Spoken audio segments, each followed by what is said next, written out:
Imagine a 13-year-old king, crowned while his own flesh rotted beneath his skin. A monarch with no fingers, no nose, blind in one eye, strapped to his horse because he could no longer hold it. Yet he rode against 26,000 Muslim warriors and won. This is Baldwin IV, the Leper King of Jerusalem. While his body crumbled, he humiliated Saladin, the legendary sultan, and kept the holy city standing. History tried to forget him. Today you'll understand exactly why. 12th century. The Latin kingdom of Jerusalem had held out for 80 years since the First Crusade. Surrounded by Muslim emirates, it lived under constant threat. In 1174, King Amalric I died suddenly of dysentery. He left an heir, his son Baldwin, only 13 years old. The Church, the High Council, and the Patriarch of Jerusalem knew a terrible secret about the boy.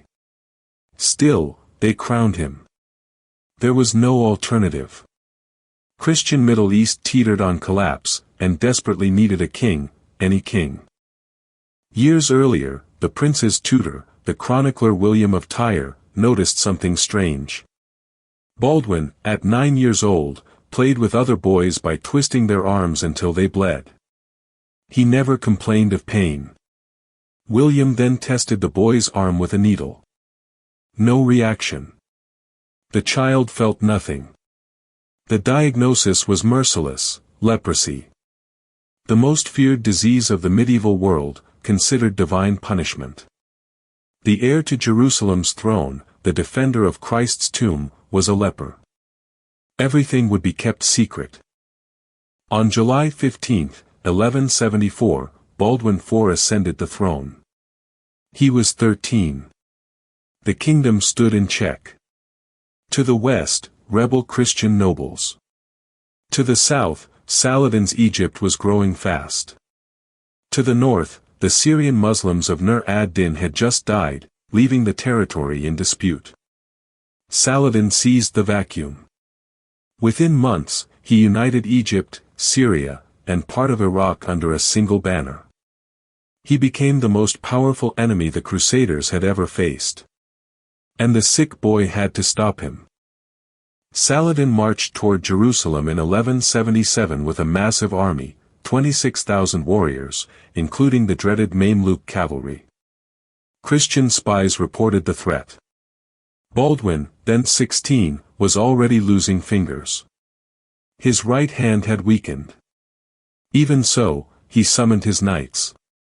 He could gather only 375 Templar and Hospitaller knights, plus a few hundred infantrymen. About 500 men in total. Saladin outnumbered him more than 50 to 1. The war seemed decided before it even began. Baldwin IV was described as handsome, blonde-haired, bright-eyed, soft-voiced. He spoke Latin, French and Arabic. He read Aristotle. But beneath the royal robes, the disease advanced. Lepromatous leprosy, the most aggressive form. He lost feeling in his extremities. Limbs went numb, then deformed. Open wounds wouldn't heal. His face began growing nodules. Still, he refused to hide. He studied military strategy for hours a day. He trained riding even when he could no longer feel the saddle. He knew time was short, and every day mattered. The kingdom was a nest of vipers. His sister Sibylla was courted by ambitious nobles who wanted to inherit the leper's throne.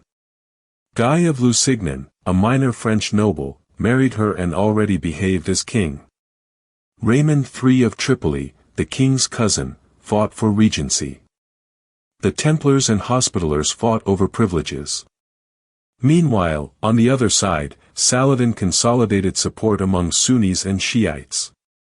Baldwin was surrounded not only by external enemies, but by traitors inside his own palace, awaiting his death to seize the throne. On November 25, 1177, Saladin crossed the kingdom's border with his immense horde. He sacked Ascalon, then advanced toward the interior. His men scattered across the countryside plundering villages, confident that no one would stop them. Baldwin IV was sick that day, running a high fever. Even so, he mounted his horse. He ordered his body be strapped to the saddle because he no longer had strength in his hands. He prayed before the true cross, the sacred relic the Crusaders carried into battle. It was now or never. The Battle of Montgisard took place on marshy ground. Baldwin surprised Saladin at dawn. 500 Christian knights charged in a devastating strike against the Muslim army's flank, scattered and unprepared. The impact was crushing. The Templars broke the enemy formation. Saladin watched his personal guard get massacred and fled on a camel, leaving his camp behind. Of 26,000 Muslim warriors, only a few thousand returned to Egypt. The rest perished in the desert, drowned in torrential rains, or killed during the desperate retreat. Europe exploded in jubilation. News flew from Constantinople to Paris. Chroniclers compared Baldwin to David defeating Goliath. Letters celebrated the miracle of the leper boy who humiliated the greatest sultan of the East.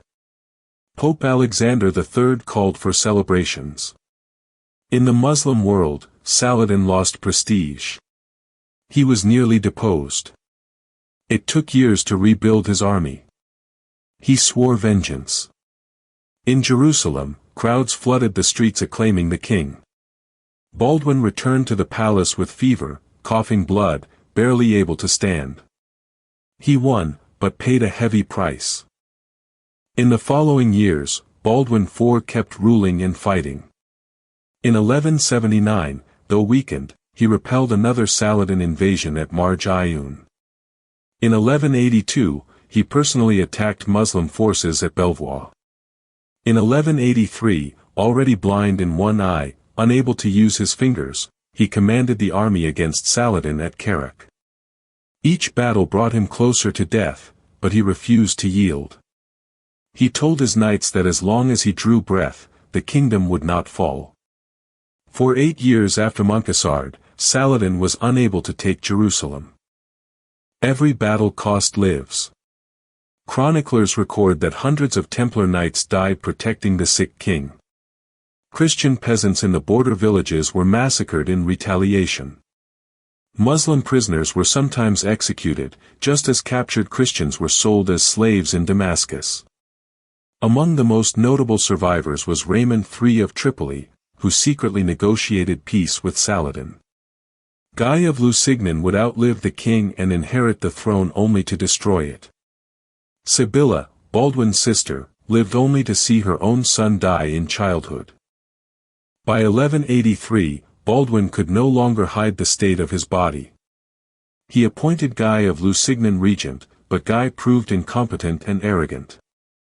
In an improvised trial inside the palace itself, Baldwin stripped his brother-in-law of power, revoked the succession plan, and crowned his nephew Baldwin IV, a 5-year-old child. Nobles exchanged glances. The patriarch resisted. But the dying king imposed his will. He ordered Raymond of Tripoli to serve as regent. It was his last great political decision. After that, he would sink rapidly into suffering. Chroniclers of the era struggled to describe what they saw.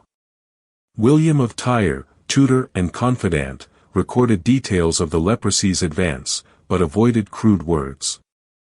Muslim chroniclers, by contrast, were unrelenting. Ibn al-Athir described Baldwin as a rotted but fearsome monster, capable of astonishing military maneuvers. The church preferred silence about the king's body. A crowned leper contradicted prevailing theology, which saw the disease as God's punishment. They preferred to celebrate his victories and hide his flesh. The truth, however, leaked out everywhere. On March 16, 1185, Baldwin IV died in Jerusalem, aged 24. His body was almost completely disfigured. He was buried in the Church of the Holy Sepulchre, the most sacred place in Christianity. His nephew Baldwin V died a few months later. Guy of Lusignan took the throne. In 1187, just 2 years after the Leper King's death, sky was destroyed by Saladin at the catastrophic Battle of Hattin.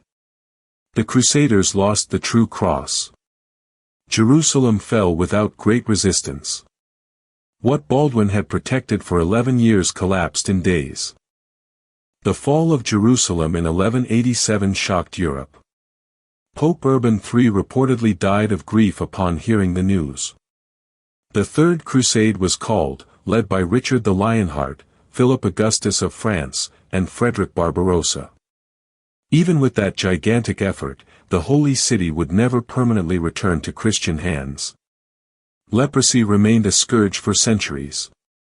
Baldwin's figure would inspire orders of knights, hospitals, and even the Order of St. Lazarus, formed by leprous knights who fought knowing they were condemned to die. Baldwin IV's story resonates today. It shows what it means to lead even when condemned. It shows courage facing an inevitable fate. Modern leaders who faced serious illness while governing, Roosevelt with polio, Kennedy with Addison's, echo the ghost of the Leper King. Jerusalem remains disputed, still a stage of conflict. Leprosy, now called Hansen's disease, still afflicts millions, though curable. The most lasting example is another, the transforming power of a youth who refused victimhood and chose to act until his last breath. Baldwin IV reigned 11 years. He never had children. He never fully lived. He never saw 30. But he left a lesson: greatness is not in the body, but in the decision to keep going when everything screams to give up. Saladin, his greatest enemy, is said to have admitted no other opponent commanded such respect. History often forgets sick, incapable, deformed kings. Baldwin demands to be remembered. If you enjoyed this video, like it and subscribe to the channel so you don't miss the next stories.